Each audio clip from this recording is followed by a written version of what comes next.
Hey Fitheads, today we have John Wooley, who is the host of Make Pods Great Again and the genius, hilarious mind behind Make Wads Great Again, which is an Instagram that basically just collects CrossFitters, and his DMs are just the pulse of the entire CrossFit community. I'm pretty sure that's why we had him on.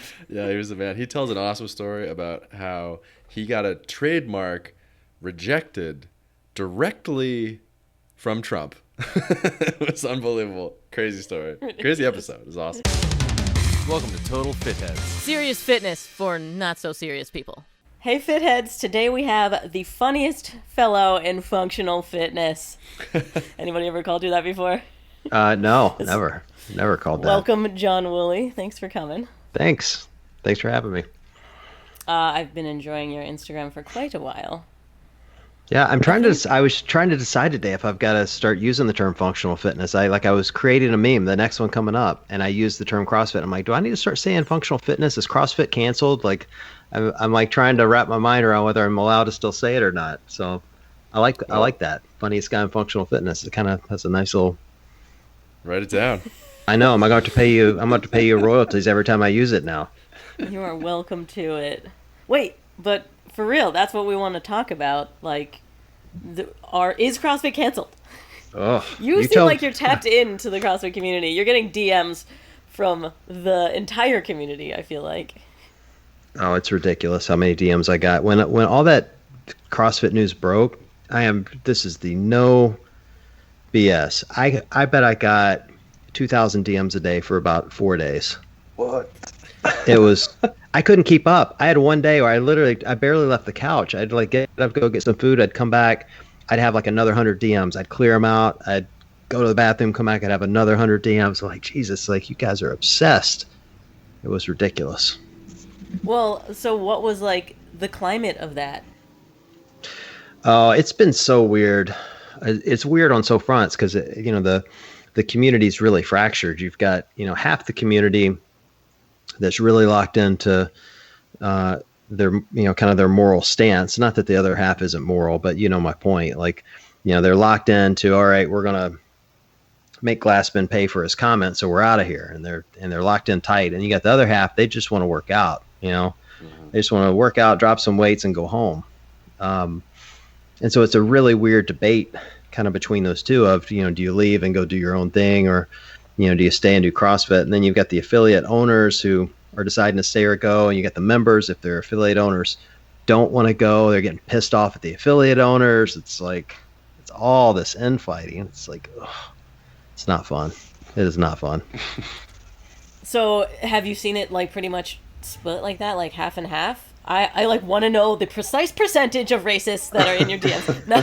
All right. So I can give you a pretty good idea. Let me cut back to the beginning. So when this whole thing went down with George Floyd, and tragic circumstances from end to end, I started I watch my feed. Like I'm your typical, I hate the term influencer, but I'm like the rest of you guys. Like I'm locked into social media, right?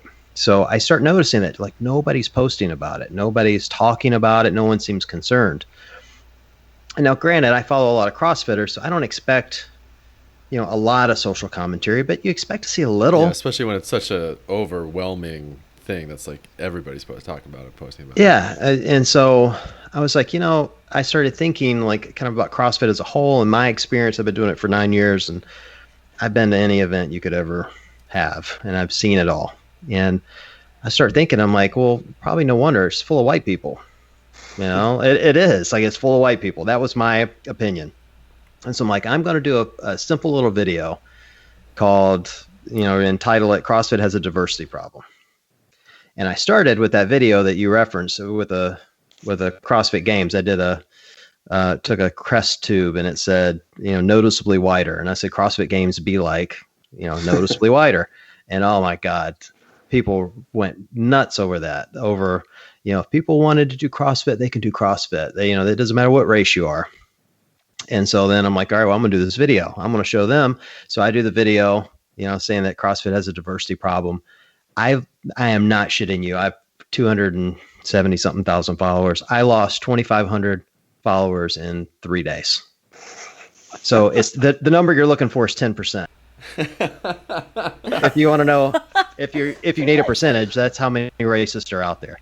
And it was interesting because I started getting DMs from people saying, go back to doing memes, quit being political. The old tired argument of, if black people wanted to do CrossFit, they do it. Nobody says this about other sports.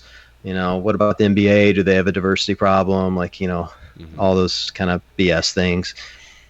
And it was really painful. And then, truthfully, I should send Greg Glassman a thank you card, because then like 2 days later, he comes out and makes a racist comment on Twitter, and I'm like, told you so. And, it was off to the races. And that's what it's been ever since. So, I don't know if it was just fate or timeliness or what, but it certainly has brought a lot of discussion about race within CrossFit. And really, it truthfully opened my eyes to what a poor job CrossFit has done at diversity as a whole.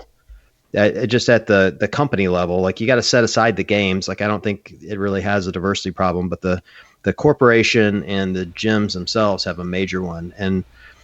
And because our gyms are so white, most people don't see it, or they don't want to see it, they don't care. It's any of those three.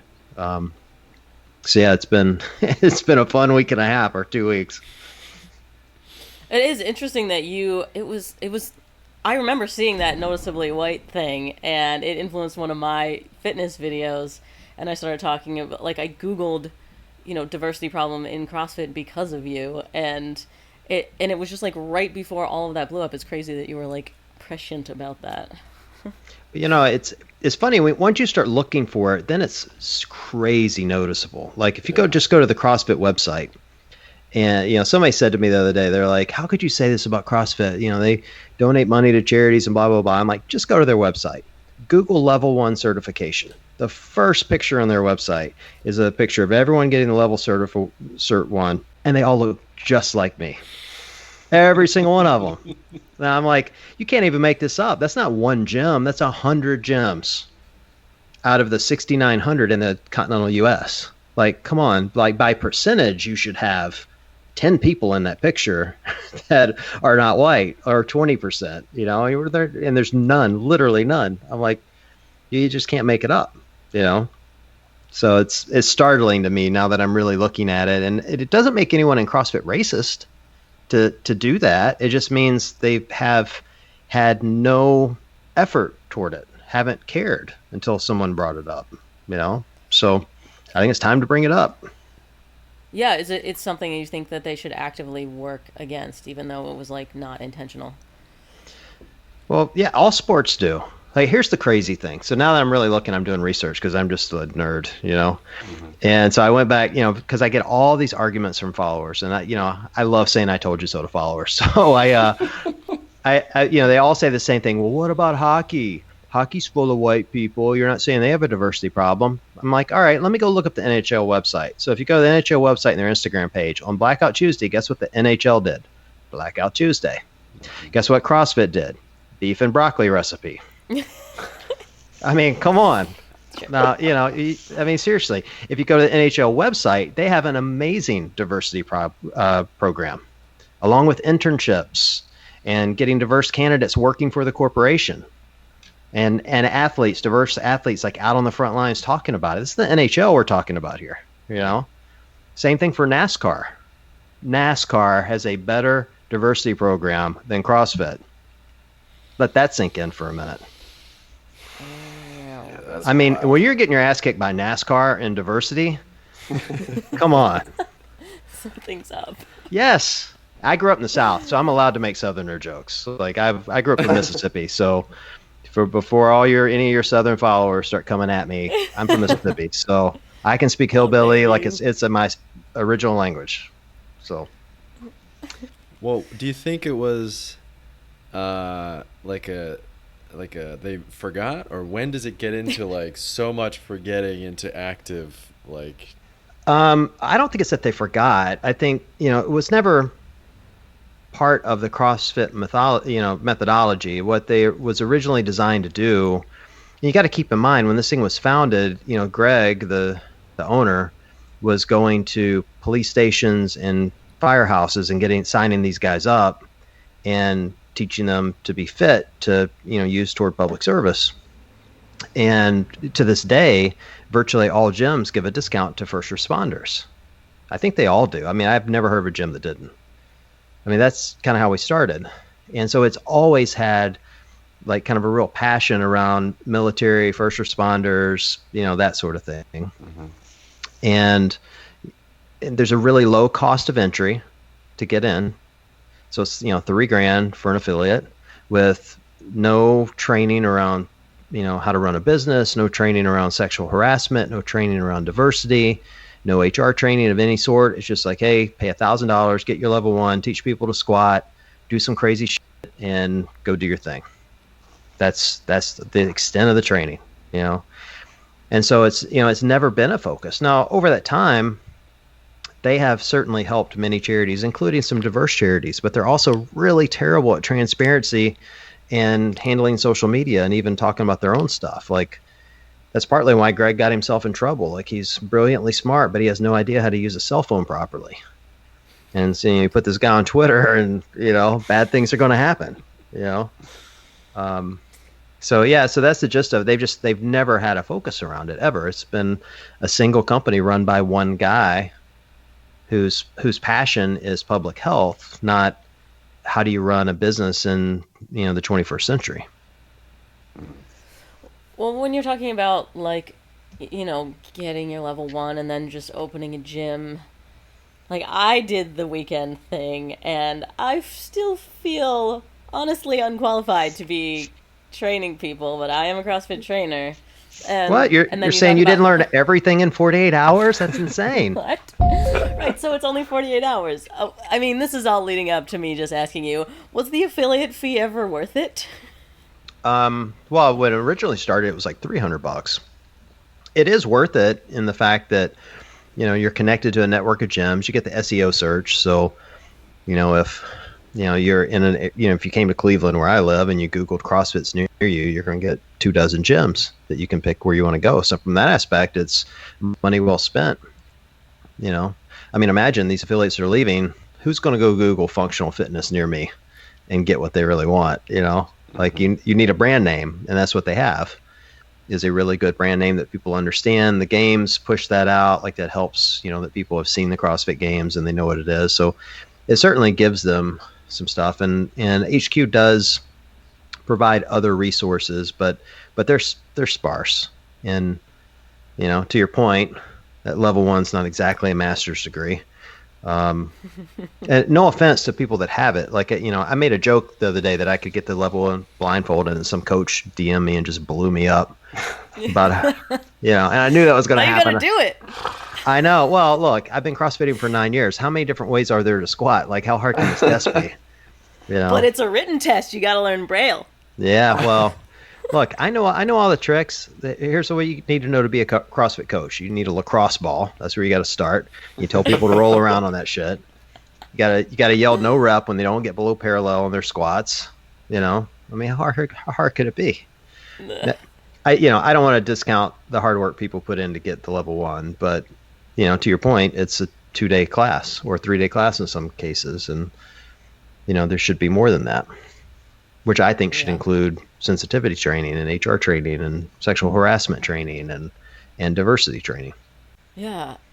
When you're talking about someone coming to a new city searching CrossFit, but now things have all shifted, like, do you think like there's gonna be a new name for CrossFit and that people will be talking functional fitness or strength and conditioning or like what? Not that you can forecast the future, but tell me what's going to happen. I can tell you what's going to happen. He already did. Yes. Well, so the 1,200 to 1,500 affiliates that left, I think a lot of them are not coming back. I think there's a couple of groups of those that will pull them into their own fold. And so what you'll likely see is a competitor to CrossFit unfold. Like, so Jason Khalipa, who owns NC Fit, he's a former games athlete, amazing guy. He already had a dozen gyms of his own. He was already planning to open his own affiliate model. So, he's jumping on it, and you can't blame the guy. and I'll bet you any amount of money he pulls in 500. He's a super smart guy. He does great programming. He'll give them everything they want, much better face to the business. And, I think that's good for CrossFit. If you get a major competitor out there that's doing a better job than CrossFit's doing, it forces CrossFit to do the things we want them to do. Well, yeah, they had like a monopoly on functional fitness up until now. Huh. Yeah, absolutely. And you think about it, like I was just reading earlier today, 24-Hour Fitness declared bankruptcy because of COVID. And so, you think a lot of, gone, just like that. I don't have a gym. Well, if you need to buy a cheap leg press, they probably have them on sale. So. Oh my God. Yeah. I need to go. I know, right? But they won't be the only gym that does that. And so it's these smaller gyms like CrossFit gyms and NC Fit and some of the functional fitness places that will survive because it doesn't cost much to run these places at all. They're all in warehouses and they don't have all the same gear. It's just not that expensive. So if Kalipa, as an example, pulls 5 to 100 to 1,000 of these in, it would be the equivalent of like Sprint and Verizon going head to head at some point. I mean, think about it. Like I was joking to Nikki the other day that I got a text from Verizon during COVID that said, hey, due to COVID, we're going to give you free hotspot for, however many gigs or whatever. And I was thinking, yeah, they didn't do that out of the kindness of their heart. They did it because AT&T's doing it or Sprint's doing it or T-Mobile's doing it, But that's why you want the competition, So I think it's good for us if they do it, and it should open up more, competitive events for the competitive athletes to make more money, more eyes on the prize. I think it's better for all parties involved. So, we'll see. Oh yeah, like a competing CrossFit Games or something. Yeah, something that rivals that. Interesting. Well, if you had a gym, would you have de-affiliated? That's a great question. I wouldn't have right away like the rest of them. I think Greg's comments were repugnant. They were certainly stupid. You could argue whether they were racist or not. I can certainly see the argument to why they weren't, and I can definitely see the argument why they were. I would have waited. I just wouldn't have jumped into it. I think a lot of people just immediately jumped into it. Like, I want to see what the changes are going to be. I made this joke on the page the other day that the new CEO was just like the last CEO. What's going to be different was kind of the question I posed. I can't tell the image apart. Sorry, I'm a big fan. I've seen them all. Yeah, you've seen that one. So, and I got roasted for that. People just raised hell with me. You're not giving Dave a chance by saying he's just like it. I'm like, hold on, I'll give him a chance all day long. I want him to be successful. I love CrossFit. I've done it for almost a decade. I don't want it to go away. But tell me what's going to be different. He's been working under Greg in Santa Cruz for the last decade. Yeah. Greg's retiring, not selling the business. This story has happened before. A year ago, Greg placed someone else as the CEO and he stepped down. And he never left the building, ever. And that CEO is no longer there because he figured out very quickly he was just a puppet. He wasn't doing anything. So I've seen this play out before. Now, Castro's a really smart guy. He's a good leader, former Navy SEAL, had a big job running the CrossFit Games. That's not a small task. I'd like to see what kind of changes he's going to make before I would make the decision. If I ran an affiliate, I wouldn't just jump into the fray, and I'd also want to see what my options are. I'd want to see, like, let's talk to NC Fit and see what those options are. I mean, for me, the affiliates run their own shop and they're making an impact in their local communities. Greg has very little impact on that. The only thing you have to resolve yourself to is, am I giving money to somebody I'm not willing to give money to? Ultimately, that's what it comes down to. And truthfully, if we're being honest, we all do that every day in some capacity. I'm not excusing waffle it. Fries are so good. Yes. What am I getting? Yeah, I made that joke too. Waffle, the Lord's waffle fries. That's a great example that, that I made an example to someone. Like, I love Disney. Walt Disney was a Nazi. But I love Disney, and I go there 2, 3, I go there often with my girls, and we have Disney Plus because I have to have Star Wars, it's the way it rolls. So there's plenty of examples of companies that you love that do really crappy things, but you continue to pay them, Again, not excusing Greg, and I would certainly still be making that decision. And I think more will leave for sure. So, I did, for the record, take CrossFit out of my bio, and I've quit using it in hashtags, and because I don't know, I feel like this is a moment like CrossFitters need to learn. Like, you don't go to CrossFit to escape the world. That's what I keep hearing from people. Is like, well, I just go there to escape. I don't want to hear about social issues. I'm like, well, it's nice for you because you're white, but the African Americans that set foot in your gyms can't escape from shit. Like, they're still black when they're there, and they're really uncomfortable because everyone in the room is white. Like, it's a social issue. We got to address it. You know. The escape is always such a paper argument. It's like, of course you can escape because you can. You know, Yeah. you have to like look at a whole other group of people that can't. When you're talking about getting rid of your CrossFit name, your hashtag or whatever, what's your best replacement? I didn't really replace it with anything. I think I just, I kept the others, fitness motivation or, fit fam or whatever. I don't know. It's not going to keep me from joking about CrossFit. No, I mean, if someone's looking for a place to do those types of workouts, Oh, got ya. what is the new term we're going to be able to use? Because that really is, to me, you're absolutely right. Like, it's the search name. Like, I reach for a Kleenex. I don't reach for a facial tissue, It will likely, most people will still call it CrossFit. I think functional fitness will come up, HIIT training. Who knows? I honestly don't know. I like calling it CrossFit Jason because Kalipa is calling it what, NC Fit or whatever? NC Fit, yeah. Yeah. Kalipa Fit. I don't know. I don't know. I don't know what they'll call it. It's, it's all the same stuff. Like, Greg didn't invent these movements. Yeah. I like to use the term CrossFit because it just denotes that you're going to do dumb shit. That's why I like to use it. Just means you're going to do really stupid stuff. And real loud, too. Yeah. I think it's so funny that you talk about working out fast all the time. Like, Yeah, fast exerciser. That could be a good one. that's I it. could just use that. I love That's it. what it is. Just fast exercise. I think about that all the time. Like, seriously, I have this really awesome home gym, and Wow, humble brag. Okay. oh, it is. It's all. No, it's not even humble. It's awesome. I was thinking about selling all my stuff before COVID happened, and then COVID happened. I'm like, I'm a genius. This is amazing.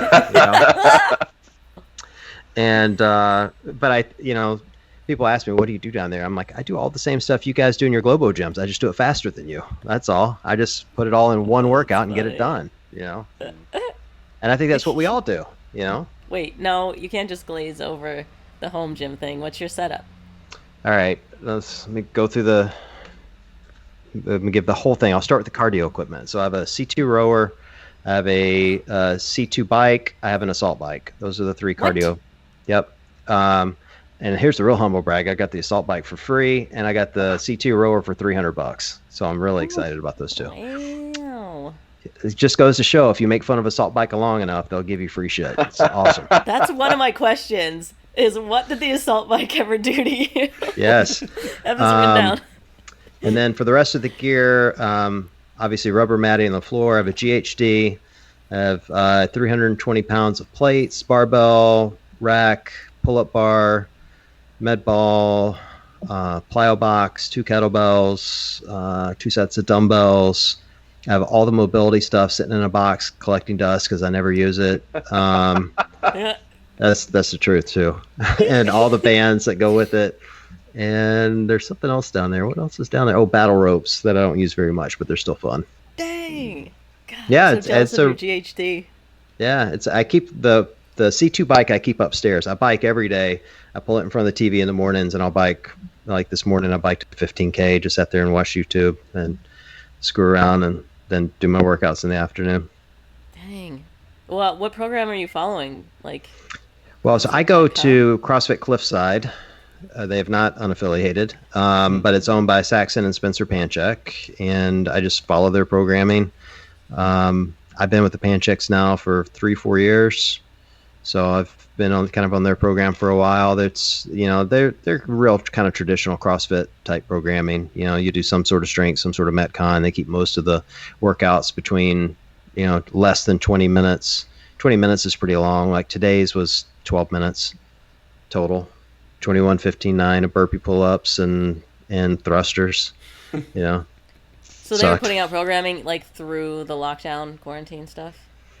Yeah, well, during the quarantine, I was doing my own programming, and I've been doing this for 9 years. I've been really lucky. Like all of my coaches have been games athletes. Literally every coach I've ever had made it to the games, and so I can program a workout like that just from watching them. I mean, I keep it all on my phone anyway, so I can just go back and see what I've done if I want to. But I just did all my own programming. It was good. Don't get hurt when you do your own programming. You also don't have to do warm-ups, which is even better. Wait, you don't get hurt? But yeah, nobody's going to, you're not going to make yourself do dumb shit. It's always like you get goaded into do dumb shit in the gym. Somebody else is lifting weight and you're like, oh, now I got to put on another 20 pounds. That's how you get hurt. At home, nobody's watching. So I'm like, I'm going to take off 20 pounds and go to the couch. Like, it's perfect. Well, then you get judged by the cat quite a bit, I think. Yeah, Bean doesn't care. I'm fitter than him. Have you been watching the Rogue Invitational? Oh, yeah, it was great. I thought it was great. Was it? Yeah, it was like quarantined.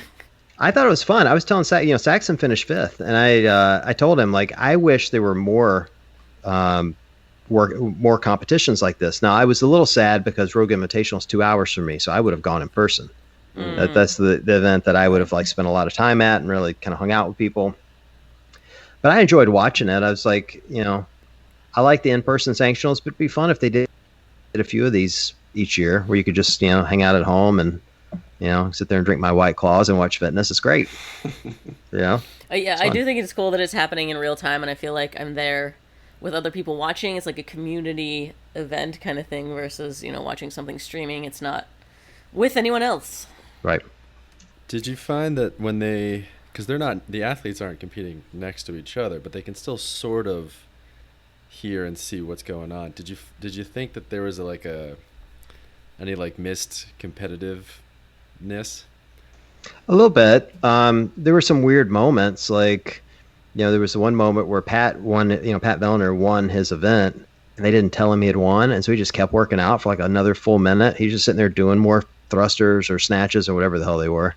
And I'm like shouting at the screen because he's just expending energy he doesn't need to expend, but nobody told him, Same thing for Tia. Like she won the clean and jerk event and then did another clean and jerk at an even heavier weight when she didn't need to, So there was some weirdness like that. And I do think there's something to be said for being out of your comfort zone and being next to other people that make you change your mind.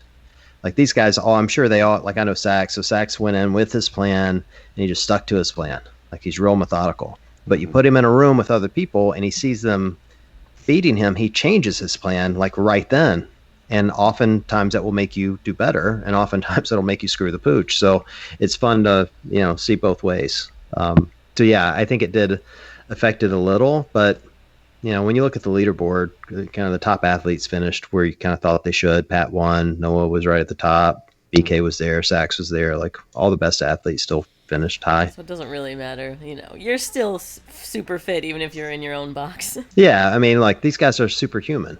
Like the workout Saxon made us do today was one of the Rogue Invitational workouts. So 21:15:9 of burpee pull-ups and snatches. Now the one they did started at thrusters, not snatches.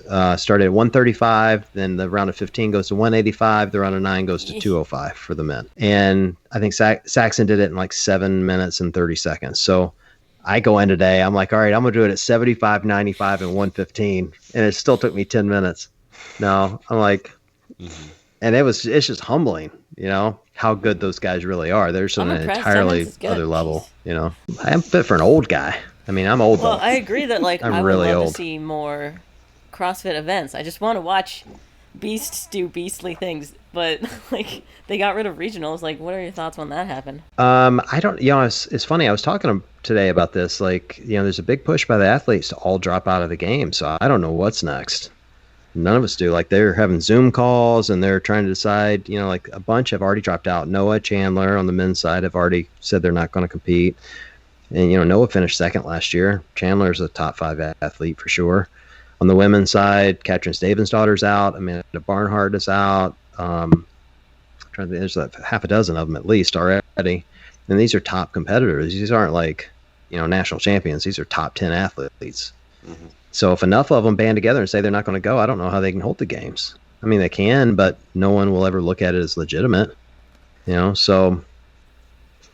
Well, what's to stop someone from making another games, and what makes the CrossFit Games the best? Like in the NBA, in theory, the finals is the best two teams. But what's to stop someone from making another games? And what makes how do you tell which one's which? Well, I mean, look, the games is the culmination of the Open, so you could safely make the argument that everybody put in their $20 and competed in the Open, and then or won a sanctional and qualified goes to the games, and then that group is competing. So there is, kind of a linear, much like the playoffs in the NBA, kind of the same thing. But to your point, it wouldn't take much for Live and Loud or one of these groups to put on an event and invite all the same people and just tell everybody, hey, these are all, these are the top 100 athletes that finished in the top 100 in the CrossFit Open. We invited them. They said they would come. You figure it out.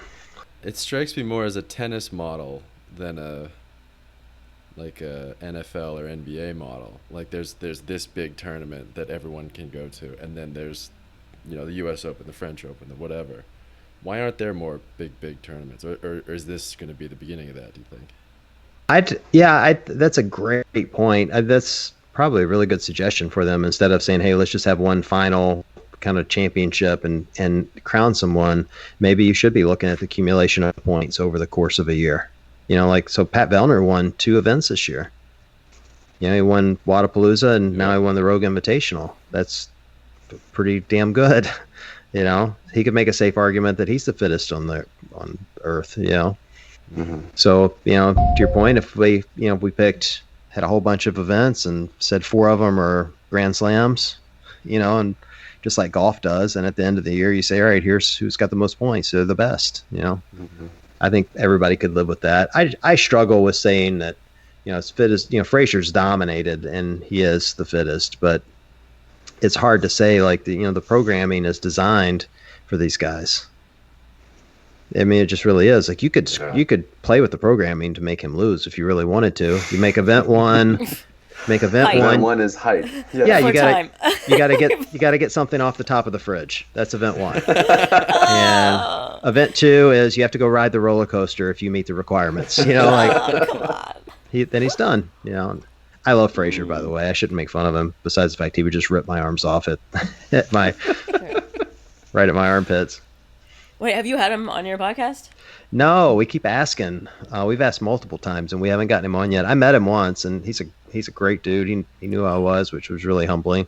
I thought he would kill me, but he didn't. He put his arm around me and laughed and took a photo. He touched you? Oh my God. He did. What does he smell like? Not inappropriately. Let me make sure we say that because that's all that's going around. Oh, right. Which I was disappointed, honestly. I would be too. He was a super nice guy, and he's everything I hear about him. Not only is he just a nice dude, but he really is like the hardest working guy in CrossFit. Like he just never stops. So he deserves everything he gets. Yeah, it seems so on all of those freaking documentaries. Good Lord. Yeah. But you have had like a star-studded guest list on your podcast. Oh, by the way, the Fitheads, go listen to Make Pods Great Again. He's got a great podcast that is everything CrossFit. Thank you. So obviously, who was your crappiest guest and who was your favorite? Oh, somebody just asked me who the crappiest guest was. I'd have to go way back to like the early episodes, like the first one. Yeah, maybe Greg. Yeah, well, yeah, that's probably fair. Now, Greg was not crappy, but from a host standpoint, and keep in mind this is my first podcast, so I didn't know how to control a guest. And so I asked him one question. You should go back and watch the video. It's on YouTube. I asked him one question. That him ever talked for 45 minutes non-stop. Literally didn't stop. He just talked and talked and talked and talked. And then I asked him a follow-up question, and he talked for another 30 minutes. That's the entire podcast. Me asking 2 questions and him just preaching a sermon. So it wasn't much fun other than, we were at HQ and we're kind of star-studded, starstruck by being there. I've had a lot of favorite guests lately. Annie Thorsdotter's way up on the list because I've been in love with her for 9 years. So that was fun. I mean, I know, like, watching the video, I just look like a goof. I'm just staring at her like a creeper. Like, she's probably got a restraining order against me now. Pat Vellner was a ton of fun. Chandler Smith is one of my favorites because we literally just started smack talking from the first words that left my mouth to the time we finished. We just sat there and smack talked on each other for an hour, which was great.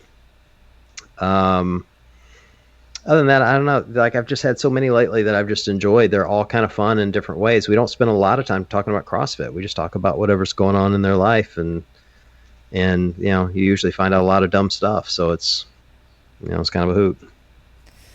Yeah, that's interesting. You just assume that someone that looks like them are just one-dimensional and have like nothing else to really care about. Oh, Chandler was so much fun. He was telling us about how he got stood up in high school at prom and like all these crazy stories, and Jacob Hepner's the same way. Like, he'll just talk about anything. Like, they all have opinions. Everybody has opinions on life. Like, you just get them talking, and so it's, and I think Nikki and I play off each other well because she's a true reporter. Like, she has worked for a news station, and she's been the voice of the CrossFit Games on the sideline for the last several years, and has been doing that sideline reporting. So she knows how to ask real questions. I know how to be a smart ass. So it really works out for the two of us. Like, she'll set it up, and then I'll just come in behind her and just say something totally ridiculous, and it's off to the races. So it's a lot of fun. Yeah, it's pretty crazy that your first episode was Greg Glassman. Like, it was so weird. What was your impression of him just like meeting? Well, the whole thing was weird. So like, I met him, he called me at home on a Sunday. It was the weirdest moment of my life. Jillian Michaels had done this post on Shape magazine slamming CrossFit, and basically said that it only has like 30 movements or something like that. Yep, 25 movements, and they're all dangerous and whatever. Well, my page was relatively new. I think at the time I had maybe 30,000 followers or something, and I just roasted her crispy. Like, I did 10 posts in a row, just one, and I was pulling her videos of her using terrible form, and I was just like destroying her. And looking back on it, not my nicest moment, because I don't typically like to do mean humor, but I look at CrossFit like it's kind of like my sister, right? Like, I'm allowed to make fun of my sister. You're not allowed to make fun of my sister, right? Mm-hmm. So I just roasted her. Well, so I get this DM and an email at the same time from two different addresses. One's coming from CrossFit Health, and it's got the little blue check on it, so I knew it was real. And all it said was, "Coach Glassman wants to talk to you. Please call this number." And I'm like, "Oh shit! I'm about to get a cease and desist order," Oh, right. So I turned to my daughter, who's 16, and she was 15 at the time. I'm like, "What do I do, baby?" And she's like a teenager. She goes, "What do you mean, what do you do? You call the number. Don't be stupid." I'm like, "Oh, okay, thanks." So I call the number, and it's Greg Glassman. And he thanks me for doing these memes. He's like, "We really appreciate it. We think she's doing a hit piece on us because she works for Pepsi, and I'm in a lawsuit with Pepsi," and gives me this whole saga that I didn't want to hear. The first words out of his mouth to me, though, were, "I hate the CrossFit Games." You can't even make this up. Like, he literally starts the conversation. He was like, "You probably know I hate the CrossFit Games." I'm like, "Well, I didn't, but thanks for introducing yourself, Greg."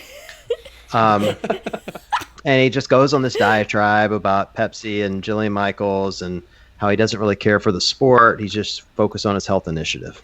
So, and at the end of the conversation, he says to me, "If there's anything I can do for you, please call me. I'll help you any way I can. Here's my cell number." And he gave me his number, And so when I got to the gym the next day, I'm humble bragging to Saxon and Spencer, and we were kind of on the verge of launching this podcast anyway. And one of them, as only a 23-year-old can do, goes, "Well, you should call Greg and ask him to be your first guest." And I'm like, "Oh, you're so young. I'm not doing that." And they're like, "No, you got to do it." So I'm like, "Okay, fine."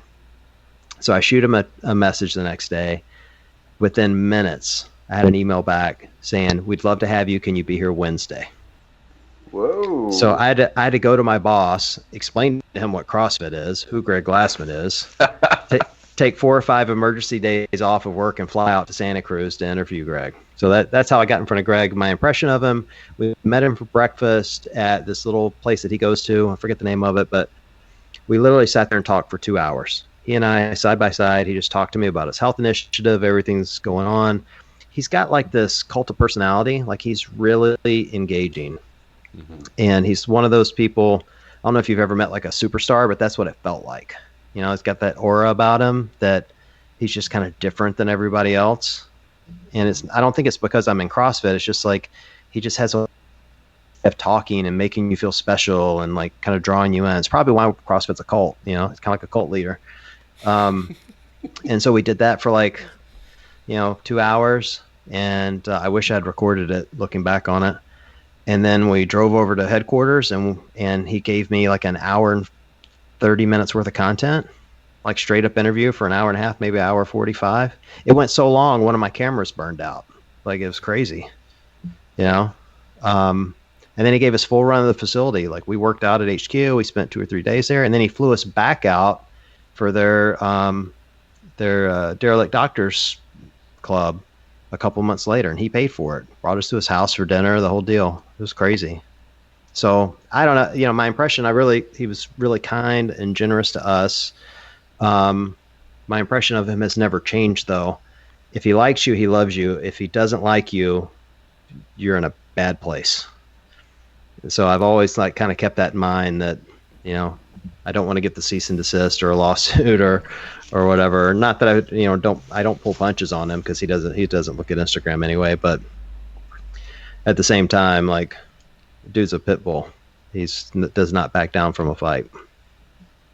That's so interesting to hear the charming side of it. See, oh, yeah. And so you were at HQ too.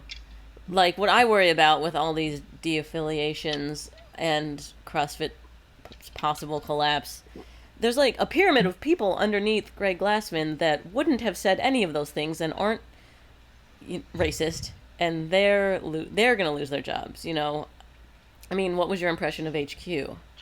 Well, it's a tiny little facility. You're not talking about 100 employees. You're talking about a dozen employees. Okay. I don't think they're in any danger of losing their jobs. I mean, like, when you really think about it, he's got 13,000 affiliates, 7,000 in the U.S., but 13,000 worldwide. So if he loses 1,000 or 1,500, that's $4 million in revenue, give or take. But that's not putting him under. So I don't think any of those people are losing their jobs. I think you'll see 2 or 3 scenarios possibly play out. I think what the affiliates want, they want Greg gone. They want him to sell. So, assuming he agrees to that, which I don't think he's going to agree to that in a million years, but everybody's hopeful. So let's just go under the assumption that he does. I think you would either see some sort of venture capital group come in and, put somebody like a Jason Khalipa in charge, or put, Dave in charge. I guess that's possible. But you'll have to have a board of directors to keep him in check. Or you could see the affiliates do some sort of co-op. There's potential, like, I've heard that thrown around, and let the affiliates have an ownership stake in it. So I think that's a possibility. But you're talking about, these are things that are going to take years, not months. Mm. So that's the real question for the affiliates, is how long are they willing to wait? Because he's, during all that time, they're still going to be running level 1. That's how they make their money, is on the level 1s and the seminars, and they're still going to be running those. So he's still going to be pocketing it, and and there's more stuff coming out now. So, God knows what that's going to do. So it's a lot to speculate on. I don't think they're in danger of losing their jobs, though, for whatever that's worth. Max, you missed this before you jumped on the call. He's drinking a Truly right now. Yes. I am so basic. Casual. I am so basic. That's not basic. That's like the replacement. It used to be CrossFitters did tequila, right? It's just tequila soda and a lime to blunt the insulin response. And I still do that. Yeah, I still do that. Yeah, tequila's my go-to, but tonight it's Truly. I'll do a salt bath later with some candles. I'm so basic. It's great. And the cat. Yes, and the cat. Be a little cat lady. But we only have one question that we ask all of the guests, and it is, what is your stance on drinking and fitness? Well, I think I've made that obvious. You know what? So I'm 49 years old, and I do fitness so I can enjoy my life. Like, I want to feel good. I want to look good. I feel like I've accomplished both of those things, but I also don't want to live my life where I'm like sitting around, beating myself up for every single thing I put in my body. So I track everything I put in my body, everything, but I know, like, how much I can have and how much I shouldn't, and I don't obsess about it. Like, if I want to have a couple of drinks, I'm gonna have a couple of drinks. If I don't, I'll go drink tea. Like, it's everything in moderation except for CrossFit, which you have to do in excess. You gotta live your life, man. Life is far too short to not be happy. You need to enjoy it. And, so I have teenage girls, they come over, we order Chipotle or we order pizza, it's like, I'm not going to stress about that stuff because it's all those other meals. I mean, I had a little veggie salad at lunch today, like that's the stuff people don't see, Yeah. so alcohol's good. Yep. Alcohol's good. Solid. When you say you're tracking, are you just like looking at calories or macros? How tight are you watching? I use MyFitnessPal, and I mostly it's mostly like calories and exercise are the two things I'm tracking, and I just try to find a balance to make sure that I'm not, like I work out. I usually do 2 a days on most days, and so I want to make sure I'm taking it. I want to take enough food in to fuel that kind of activity, but I also, don't want to eat a ton of crap. So it's more calories than macros. I know I'll get yelled at for that. You get yelled at for something. It might as well be. Yeah, I know. Look, I try to keep the carbs on a relatively high number when I'm following macros because I want to fuel my workouts. I'm honestly higher in carbs and fat than I am in protein. Usually, again, I know I'll get yelled at, but it just like I've kind of found what works for me. What feels good, like how my body responds better to certain foods, and so that's what I'm just tracking to kind of keep feeling good, if that makes sense. Do you do any timing? Do you skip breakfast? Do you fast? Yeah. So I do intermittently. Yeah, I do intermittent fasting usually 4 to 5 times a week. So I'll quit eating at 8 p.m. and I won't eat again until noon. So I'll skip breakfast. And what's harder is I'm biking in the morning, so I'm actually working out during that time. So that kind of sucks. Fasted cardio, love it. Yeah, and I'm drinking a lot of coffee, so that helps too. Yeah, so I've just gotten used to that. I also think that makes me feel better. Like my mind is really sharp in the mornings when I haven't eaten and I'm in a fasted state. And I kind of have, I'm sure you've probably already picked up on the fact I have ADHD. So, I'm really clear in the mornings, and that fasted state really helps me with that. Or I feel like it does. Yeah, I agree. I get the same feeling. Love the fast. Yep. Max probably had pizza this morning. I never think I fast, but then I realize I just like don't eat, and then I guess that's the same thing. Yeah, well, that's the thing. It's not, to me, it's not even fast. That's why I hesitated when you asked, because I started doing intermittent fasting, and now it's just the way I live. It doesn't feel like a fast. It's like, well, I don't really eat till noon now anyway. So, some days I'll break it and I'll eat it like today I ate at 11:30, but I had to go somewhere for work. Like I knew I wouldn't eat till 2 if I didn't eat right then. So, I don't microanalyze it, but it's just kind of the way I live now. To me, intermittent fasting is one of those terms that just like makes it sound a lot cooler. Like body weight squat. It's like just a squat, dude. You don't Air squat. Yeah, air squat. Just go ahead. Well, yeah, I do have one more question that I'm like, what is with the reference to Trump in the name? You seem quite liberal. I am quite liberal. I'm kind of fighting the battle from the inside, obviously. I feel bad. Like I've been sending apology emails, DMs to people like, hey, I'm sorry I duped you with my conservative name, but I know you're all pissed off at me because I'm not waving a Confederate flag and firing my guns at you. just call them snowflakes, right? Yeah, pretty much. So when I started the page, I originally started a Twitter handle right after the election. I was dating this really liberal girl, way more liberal than me. Way more liberal than any of us, I might add. And right after Trump won, it was like a devastating moment for both of us. And so I created this Twitter handle called CrossFit Trump because I thought it'd be really funny doing tweets in the voice of Trump, but only about CrossFit. So imagine. I'm sold. Please. Yeah, Oh my God, imagine do doing wall balls on the border wall. That's what it was like, right? Like those are the kind of, like I'm really good at pull-ups because my hands are so huge, things like that. And so I did that for a while. I picked up 600-700 followers or something. And my oldest daughter's like, hey, Daddy, you should do a meme page. You're really funny. You'll probably go viral. Like they have all this faith in me. God knows why. And I'm like, all right, well, you create it. So I handed her my phone and she created the page and did the first meme for me. And we called it CrossFit Trump. and I went from 0 to 10,000 followers on Instagram in a month. Like it just took off on me, right? And so when I got to like 15,000, I'm like, all right, I got to change the name. But more because I was worried about getting sued than from CrossFit than Trump, Right. you know? I was gonna say by who? Yeah, and I was worried about, picking up too many political followers because I am kind of liberal. I knew I wanted the page to be about me, and I wanted to cover some social issues and other things, and like I didn't want that vibe, you know.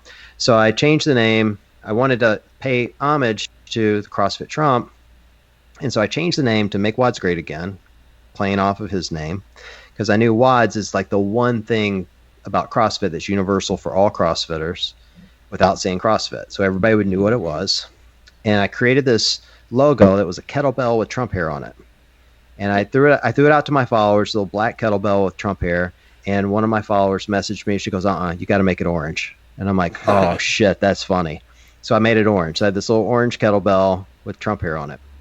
So flash forward a little bit. I hired a lawyer after I got to like 100,000 followers. I'm like, all right, I need a lawyer for potential lawsuits, and I want to trademark the name. So I was going to trademark Make Pods Great Again, Make WODs Great Again for the podcast and the page, and the logo. And so my lawyer calls me. He's like, hey, great news. Name's trademarked for both the podcast and the website. Can't trademark the logo. I'm like, why not? He's like, I got a 500-page document back from the government saying that the hair is already trademarked. No way. Trump trademarked his own effing hair. Like, how rich and egotistical do you have to be to trademark that shitty haircut? Like, swear to God, you cannot make this up at all. Wow. Do we know that it was him? Apparently. I didn't ask for the document, but my lawyer was pretty sold. So yeah, so that's the Trump saga. I debated for a little while changing the name altogether because I still kind of catch hell from people from time to time that are either mad that I'm not conservative or they won't follow me at all because they think I'm conservative, Mm-hmm. And the only way I offset that is, from the very beginning, I've used the page for tons of charitable causes. I mean, last year alone, I raised over 10,000 for veterans groups. I raised 2,500 for Barbells for Boobs. I donated tons of posts and time for Outwad. And there's half a dozen other charities that I worked with. And so for me, it's like, I get that the name can be a little contentious on both sides, but I figure if I can do some good with it, do some give back, help some people, that's more than Trump's going to do. So, no offense to any Trump listeners, but and I don't disagree with every single thing he does either. So I'm like, I'm in banking, so he's been really good to the banking industry. Really bad in a lot of other areas, but so I just try to balance it out. I don't roast people for their beliefs, but I understand that I'm going to catch a lot of hell when I, as an example, talk about Black Lives Matter or Outwad's another one. Like every time I do a post on Outwad, I lose 100 followers, It's just the way it is. Like you think that it wouldn't be that way in 2020, but here we are. So Here we are. Yep. All right. Well, thanks for coming on. We did mention your podcast. Where else can the Fitheads find you? Yeah, so podcast, Make Pods Great Again. That's on every platform known to man. I've got a YouTube channel, Make WODs Great Again. We put all the podcasts on there, and then I do some really dumb stuff there as well. And then the Instagram page, Make WODs Great Again. There's a Facebook page, Make WODs Great Again. See the theme. And then Twitter, which is actually MWGA official because it's got too many letters to put that in Twitter. But There. that's it. I think your page is the one that I DM to people the most. I'm always just like, oh, you got to send this CrossFit thing to people. I hear that a lot, truthfully. Love That's actually been the one like blessing of the page is like I've met so many people just worldwide. And that's the one thing universally I hear. Oh, it's really relatable. I send that to all my friends and that makes me really happy. Like there's a lot of negativity that comes from it. But the one thing that keeps me going is I know there are a lot of people out there laughing and joking and enjoying it. And so it makes it worthwhile. Heck yeah. That's right. Well, thanks for talking with us. Yeah, thanks, And guys. Thank you to the Fitheads. We will see you next week.